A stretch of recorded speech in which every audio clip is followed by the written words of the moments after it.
Good afternoon, Mr. Chairman, ladies and gentlemen. It is my great honor to have a chance to present our work in Korea. And talk two topics today. One is heart valve surgery update. Second one is CT for surgeons. Хотлох болон одоо нийт оролцож байгаа хүмүүстээ өнөөдрийн мэндийг хүргье. Тэгээд миний хувьд энэ хэлэлцүүлж оролцож байгаа төлөвлөлийн баяртай байна. Өнөөдөр би хоёр ихтгэл уншсан. Нэг нь болохоор энэ хавцлын мэслэмжлэгийн үеийн одоо шинээр гарсан өөрчлөлтүүдийн талаар тэгээд хоёрдугаар нь бол одоо зүрхний мэслэл компьютер томографийн хэрэглээ ямар байдаг вэ гэдэг талаар тусгасан байна. With time limitation, I'd like to talk just important things for you. I want to skip the simple slides to match this time. За тэгээд цаг хугацаа бага учраас би зарим нэг слайдуудаа хурангуулаад тэгээд та бүхэн илүү хэрэгтэй гэсэн слайдуудаар хүргье. We have done heart valve surgery around 10,000 cases at this time in our institute, mostly from the mitral valve surgery, and we have 3,000 multi-valve surgery also. манай эмнэлгийн хувьд одоо бүртнийтэй 10,000 гаруй одоо хавцлын мэслэлцгээ болоод хийсэн байгаа. Энэ бол ингээд яг ямар хавцуудаараа вэ гэдэг нь хуваагдаад харагдаж байна. This slide shows heart valve surgery in our institute. The red line is valve surgery, annual number of valve surgery, and the blue line is annual number of coronary artery bypass grafting. За тэгэхээр энэ графикээр бол одоо нөгөө улаанаар хавцлын мэслэлийг харуулсан. Цэнтрээр бол ишмийн гаралтай одоо сул салах мэслэлийг харуулсан байна. Well, 10 years ago, we thought valve surgery is the main surgical procedure for adults. Well, coronary bypass surgery it will be increasing. However, at this time, valve surgery is increasing. Instead, coronary bypass surgery is steady. За тэгэхээр 10 гаруй жилийн өмнө бол одоо титэм судасны мэслэмжлэгээ бол хамгийн хийгдэж байсан. Тэгвэл өнөөдөр бол хавцлын мэслэмжлэгээ маань бол тооны үед ихсээд титмийн мэслэмжлэгээ бол харьцангуй нөгөө доктортой хөгжлөө байна. It was surprising why the valve surgery is increasing every year because Korea is aged society at this time. За тэгээд энэ хавцлын мэслэлээр ингэж ихсээд өнөөгөө бид нар бол бодож ирсэн. Тэгэхээр Солонгос улс маань бол нөгөө насжилт нэлээд явагдаж байгаа ийм улс юм аа. This is the number of heart surgery in Korea. As you can see here, valve surgery is outpaced than the coronary bypass surgery in Korea. Тэгэхээр энэ Солонгосын хэмжээнд одоо хийгдэж байгаа зүрхний мэслэлчгэнүүдийн статистик байгаа. Энэ дээрс бол хавцлын мэслэл бол одоо титэм судасны мэслэлчгээс хамаагүй хол даваад явж байна. This is aortic valve replacement in several hospitals. This is a kind of a historical changes of prosthetic aortic valve since 1968 with the Star Edward valve. За тэгэхээр энэ бол түүхэн одоо график байгаа. Яг нөгөө severance дээр хийгдэж байгаа нөгөө хавцлах хэрэглэж байгаа хавцлууд байгаа. Одоо 60 онд хэрэглэжсэн хавцлага одоо өнөөдрийн мэслэлцгээний хэрэглэж байгаа хавцлууд. I started residency of cardiothoracic surgery since 1977, and I had assisted surgery for Angel Shiley, Hancock valve, Carpenter Edward, Bjork Shiley, St. Jude, etc. Now we have Chuchris valve, Harvey valve, and supraannular valves. Тэгэхээр миний би бол анх 77 онд бол яг нөгөө зүрхний мэслэлийн резидентд бол орж ирсэн. Тэгэхээр энэ 78 оноос хойш хэрэглэгдэж байгаа энэ бүх хавцлуудыг бол би хэрэглэж үзсэн байгаа. Тэгээ өнөөдөр бол бид нар энэ оюутан тавьдаггүй хавцлага тэгээд нөгөө таавигээ судасны тур хийдэг хавцлага гэх мэт энэ мэслэлүүдийг бол хэрэглэж хийж гэлсэн байгаа. Well, I'd like to share for transcatheter valve intervention. Previous speaker presented Amplatz device for ASD closure. Now we are interested in TAVR, mitral clip, and trials for transapical mitral repair or replacement, even transcatheter tricuspid valve replacement. Тэгэхээр миний өмнөх хэлгч бол одоо нэг судасны дотор төрөлхийн гажгийг одоо бүглэх талаар ярьж ирсэн. Тэгвэл өнөөдөр би бас энэ судасны дотор одоо нөгөө аортын амхлыг солих тэгээд цаашлаад улмаар бид нар бол одоо зөвхөнийхөө оройгоор дамжуулаад хавхлах засах бүр цаашлаад одоо катетер дундуур судасны дотор одоо хавхлыг засах эмчилгээнүүдийг хийж эхэлж байгааг. So these surgeons can survive for this catheter intervention in the future.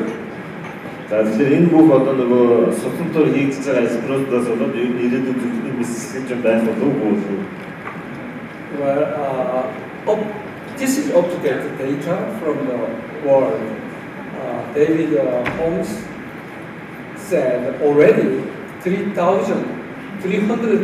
patients with severe aortic stenosis has treated with a TAVR valve. And David Holmes судлаач ярьж байгаа бол одоо дэлхийд 300,000 хүн бол судасны дотороо одоо аортын амхлаас солих эмчилгээг болон хийгээд байна. Well, next month I'm going to attend the European Congress of Cardiothoracic Surgery. We have already hybrid surgeons at this time. So can I survive in the future or not?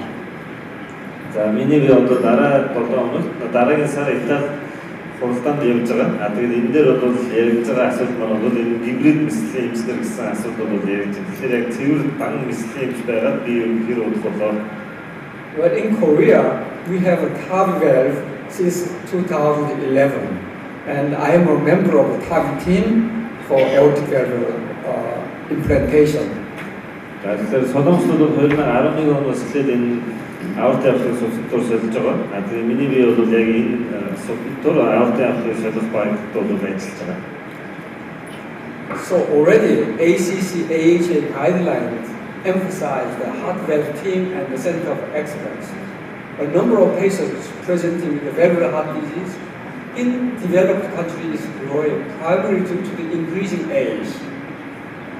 Тэгэхээр нөгөө Америкийн зүрхний кодичийн гайдлайн бол энэ зүрхний хавхлын баг болон одоо яг энэ Excellence 2 гэдэг зүйлсийн талаар бол яригдж байгаа. Тэгэхээр насжилт хэсгийн зэрэгцээ одоо энэ хавхлын also patients with valvular heart disease is becoming increasingly complex.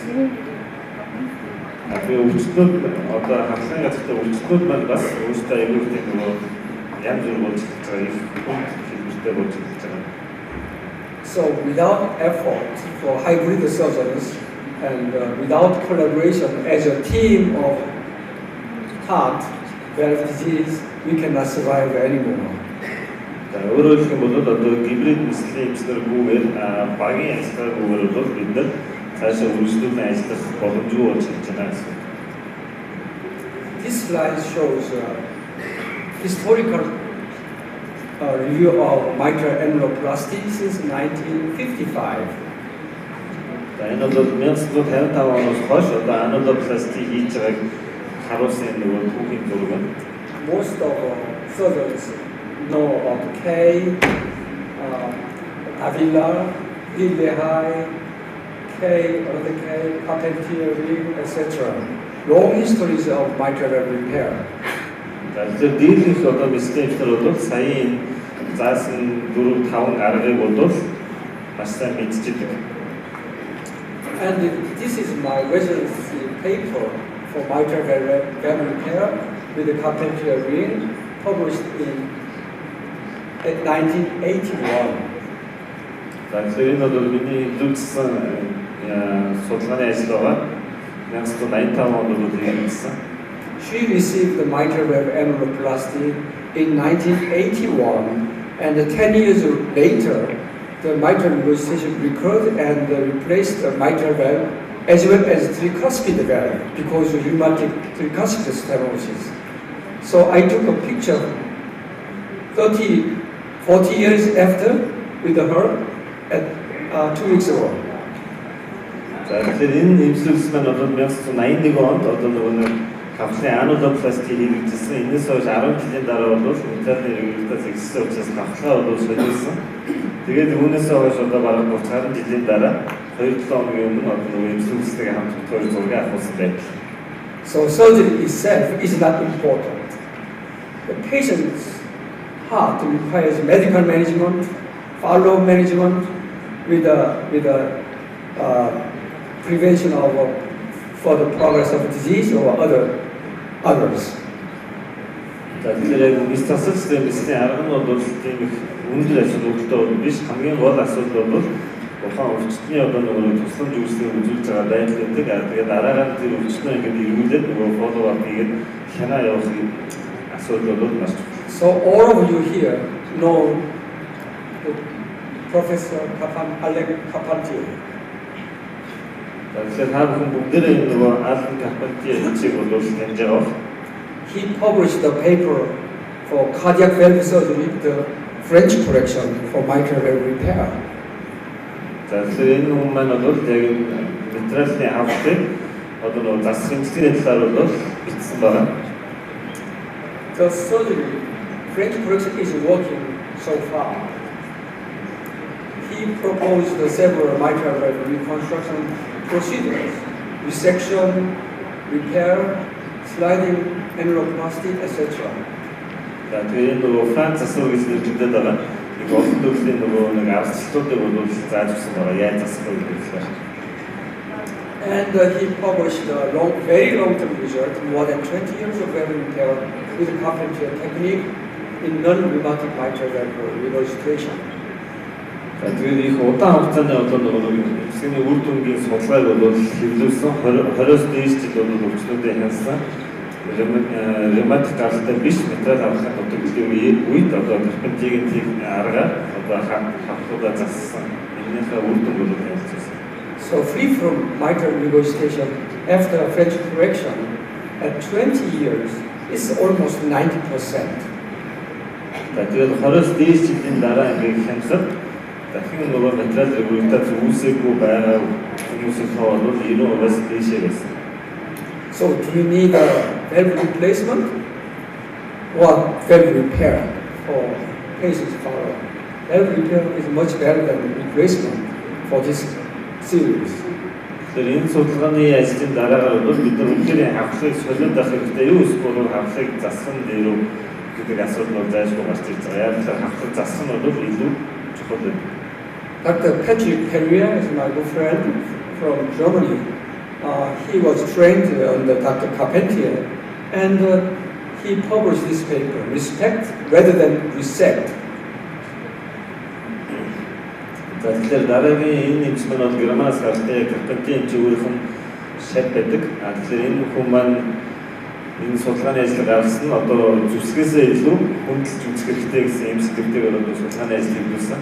This is another progress of valve repair because this is new paradigm for reconstruction of posterior leaflet prolapse because resection makes another problem.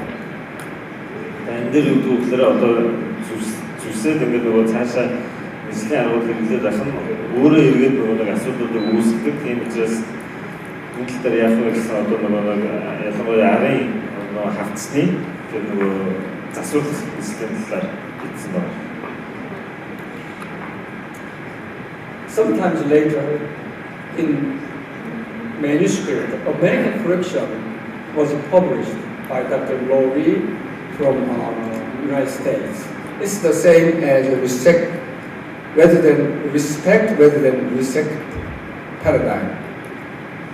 Тэгэхээр үүнээс хойш хэсэг хугацааны дараа Америкийн одоо судлаачдад бол муу ажлын үйлчлэг хийсэн. Эдгээр маань болохоор одоо энэ хүний тэр нөгөө нэг зүсгээсээ илүү одоо So there have been significant changes for the past 50 years. Annuloplasty ring by Dr. Carpentier in 1968, French correction 1983, neocoda formation is Dr. Tyron David from Toronto, and respect rather than resect, American correction by Dr. Patrick Perrier. Тэгэхээр 60-аад оноос хойш бол гарч байгаа энэ гол үйлчлүүд байгаа. Анулопластик нөгөө тогтцоо ашиглаад зассан 68 он хүртэл тэгээд түүнээс хойш бол сая нэг дөрвөн дарааллын дагуу яваад хамгийн сүүлд нь одоо энэ нөгөө зүсгээс илүү респект хүнлэрээ гэдэг юу болж байгаа. Since 1992, I repaired all the mitral regurgitation patients, more than 95% of patients with primary mitral regurgitation, and published last year in Circulation Journal with a 20 years outcome. Тэгэхээр энийг би бол одоо 80-аад оноос хойш хийсэн бүх нөгөө митрал хамтны регулятастай өвчтүүдийнхээ бол засахлаг хийгээд тэр өвчтөд 20-оос дээш жилийн турш хэмжээгээд одоо энэ өгүүлбэрийг бол сая хэмжүүлсэн. A total of 1,111 patients who were recruited and underwent mitral valve repair, and 792 patients underwent mitral valve repair due to primary degenerative mitral regurgitation. Тэгэхээр судалгаанд бол 1100 гаруй өвчтөд бол хамрагдсан байгаа. Тэгээд эдгээр маань бол 80-аас дээш хувь нь бол 90-аас дээш 95-аас дээш хувь байгаа. нөгөө хавцыг засах хэмжээ бол хийсэн. The tricuspidoplasty, Cox major procedure or cabbage was included also. Тэгээд тэтэм судасны хэмжээ болон 3 авс авалтыг засах хэмжээнүүд бол бас энд орсон байгаа.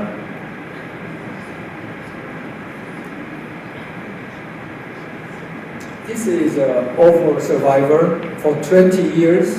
Its mean survivor is around 60% for 20 years in this group, and this is free from significant mitral regurgitation. Тэгэхээр энэ дээр нөгөө наслтын болон одоо энэ зүрийн митрал регургитац иргэн үүссэн байдлыг бол суулгасан байна. So average free from mitral regurgitation at 20 years was 78%. Тэгэхээр 20 жилийн дараа бол одоо давтан митрал регургитац үүсээгүй тохиолдол бол 75% байсан. So next, I'd like to talk about recent changes of ACC/AHA guideline, because result of mitral regurgitation had been changed significantly. За дараа нь бол нөгөө Америкийн зүрхний коллеж, Америкийн зүрхний холбооноос гарсан хавцлын ажгийн үлдэмжийг хэлцээр энэ дээр бол нэлээд их хэмжээний өөрчлөлт бол орсон. Most of you understand and knows already about the 2014 recommendation guideline for chronic primary mitral regurgitation, class 1, as already you know, and I'd like to skip it. So энэ guideline-ууд бол мэдж байгаа тийм учраас би одоо биднээс ингээд ахсаад явж байна. And recently, transcatheter mitral valve repair was emerged, and it can be considered for severe symptomatic patients more than NYHA class 3 or 4 to B. За гол үүс нь бол энэ нөгөө катедрал дамжуулан судасны дотор аортын авахыг солих хэмжээг бол оруулсан. Нью-Йоркийн ангиллаар 3 буюу их хүн хэлбэрийн аортын регургитацтай өвчтөдөд энэ хэмжээг хийх болно гэж 2-ын B төвшингийн албагаар. So the last year, 2017 recommendation has changed with this. Mitral valve surgery is reasonable in asymptomatic patients with a chronic severe primary MR and preserve LV function with a progressively increasing LV size or increased LVEF.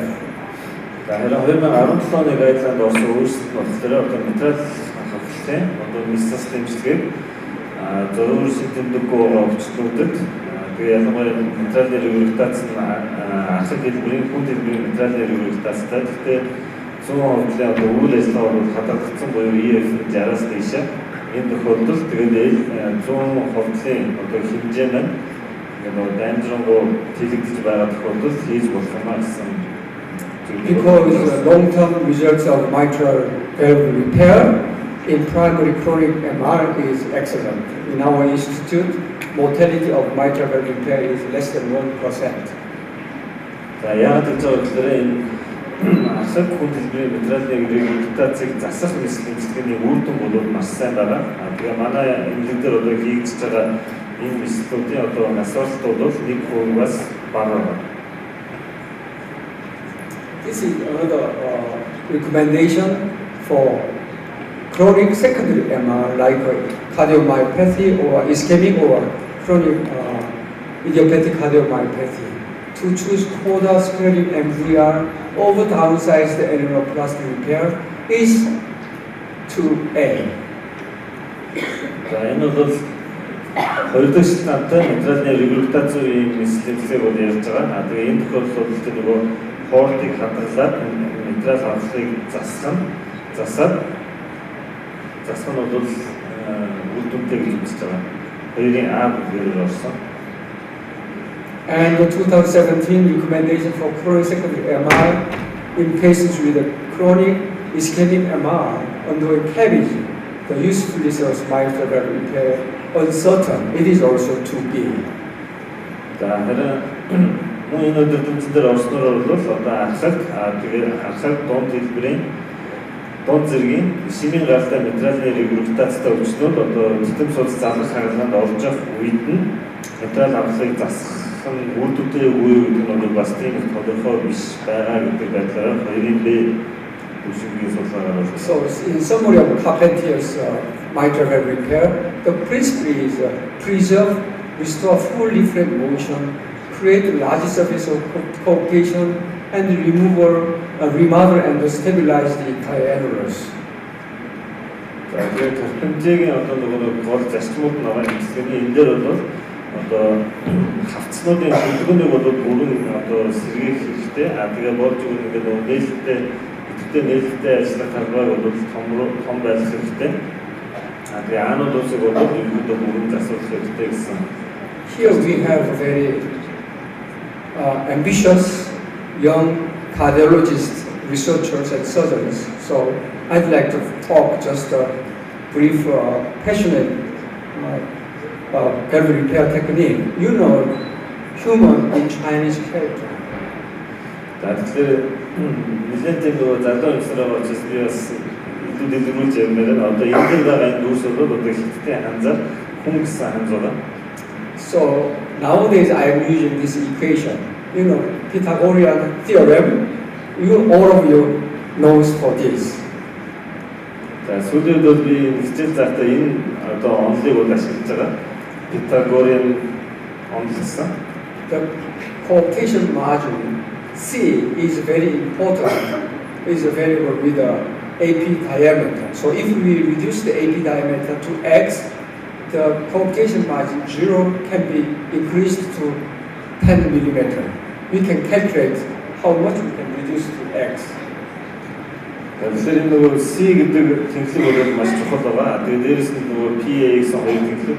Тэгэхээр тэр PA хоёр тэнхлэгийг ингээд нөгөө хооронд бичсэн ойртууд төдий чинээ бид нар бол одоо тэр C тэнхлэгийг бол дээш нь хэлэх боломжтой буюу одоо нөгөө нээлтийн талбайг сайжруулах боломжтой. So with this concept, we can repair mitral valve in almost all patients with a good coaptation margin. It is important for long-term outcome.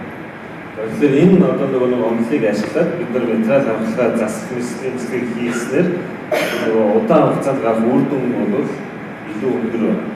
However, good replacement is better than poor repair.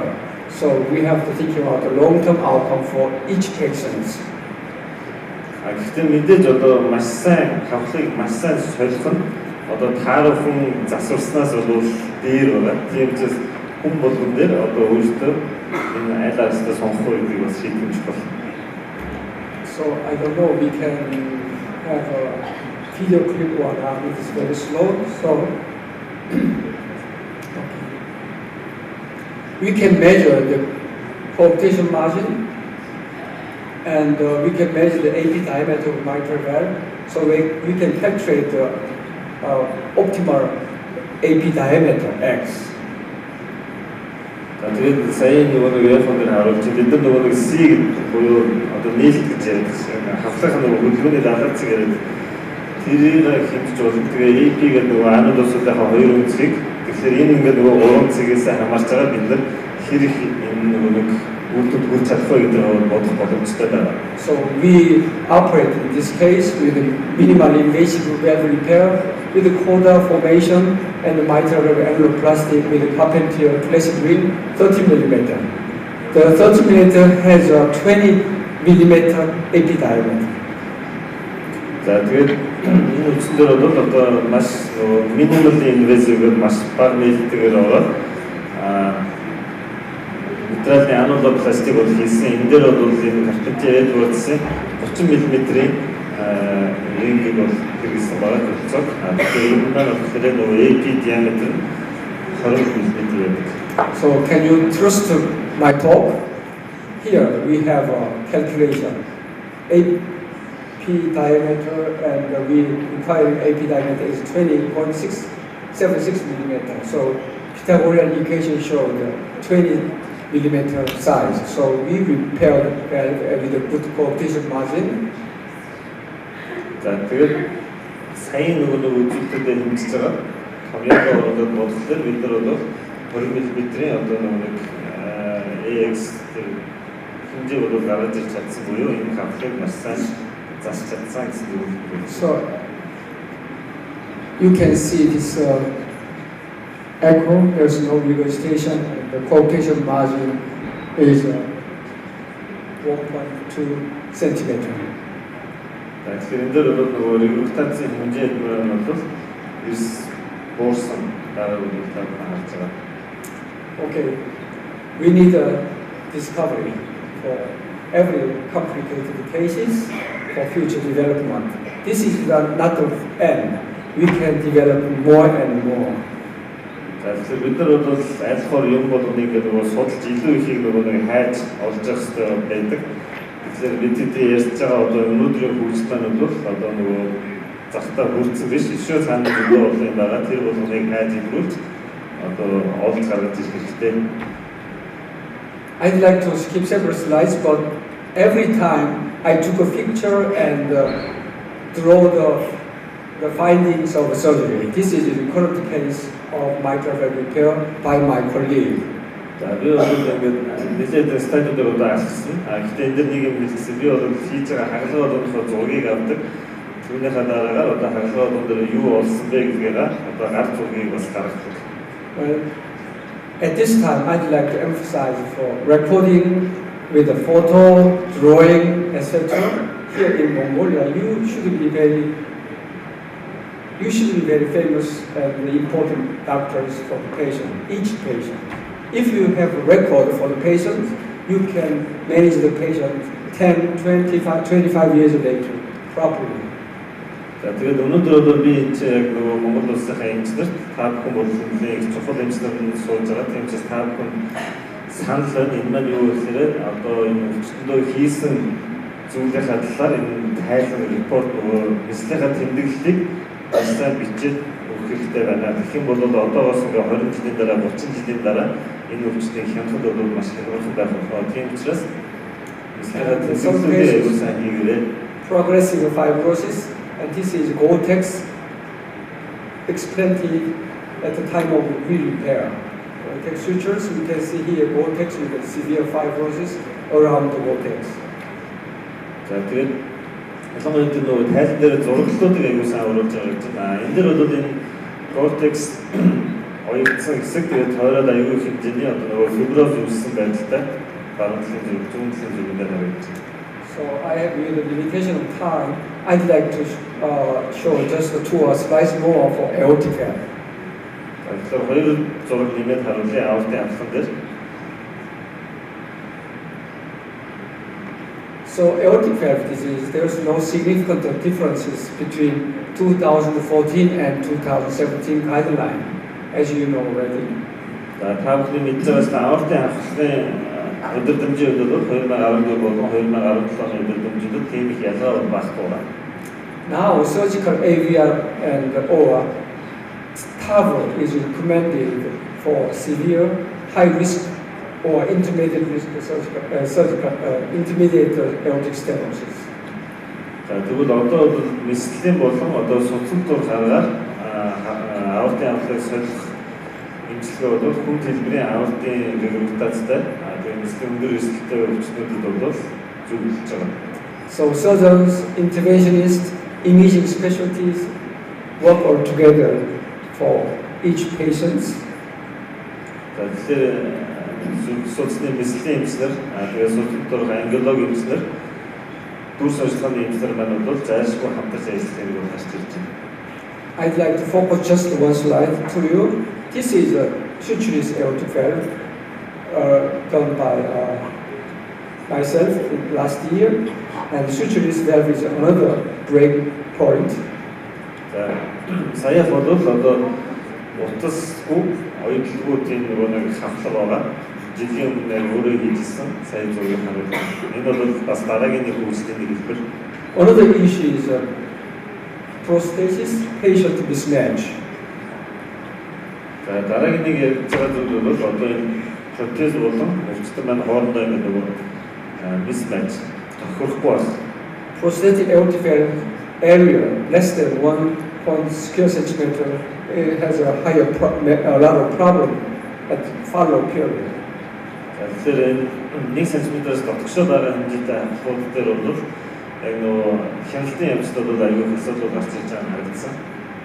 So we published this prosthesis patient mismatch more than 10 years, and we identified that EOAI less than 0.6 has a poor long-term outcome after 8 years.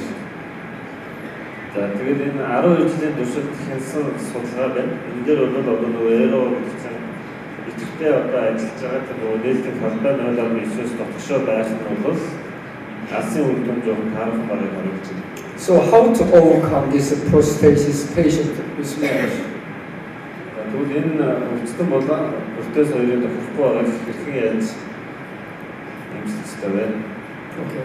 We can use a large valve as possible as we can. This is one patient replaced from 1980s valve to 20 Sorin valve. We can see very big difference in this specific patient. We can replace the small valve. Тэгэхээр бид нар бол энэ нөгөө жижигхэн байгаа хавхлаа хомруулаад солих боломжтой. Тэгээ энэ зураг дээр харахад хаад энэ нөгөө нэг хэмжээний хооронд аюул нөгөө зүйлүүдтэй харагдаж байгаа. So this is the last slide for this talk.